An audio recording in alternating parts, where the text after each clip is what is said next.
Do you remember les pronoms relatifs, the relative pronouns?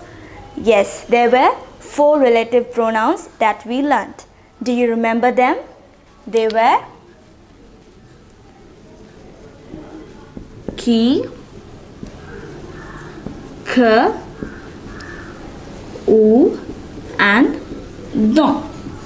These were the 4 relative pronouns. Now, this is an exercise for us to practice using these relative pronouns. Complétez avec les pronoms relatifs. So now you are going to tell me what do we fill in the first sentence. How do we find that out? We first read the sentence. Je cherche la boîte dash, tu as prêté. Now, the word that needs to be filled in here is which or that. So, what we'll fill here is either qui or que.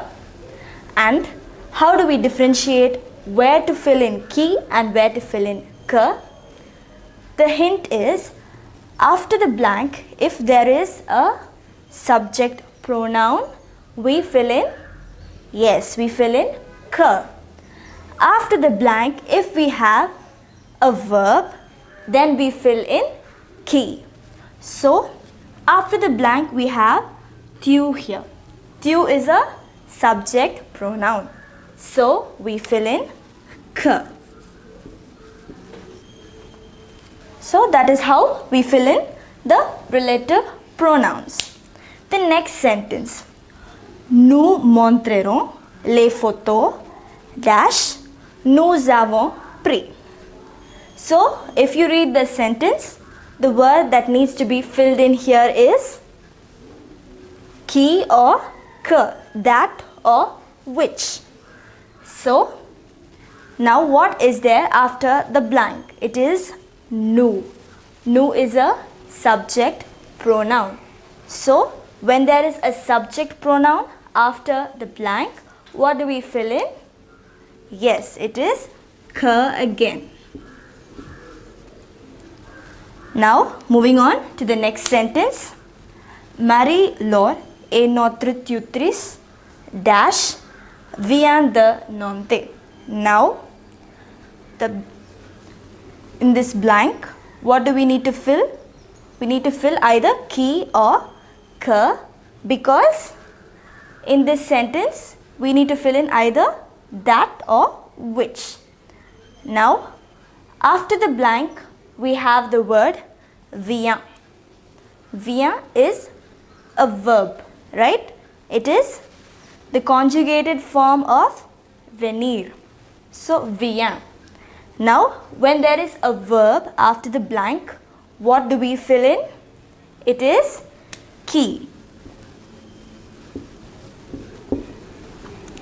And finally, our last sentence. C'est le garage dash elle gare la voiture.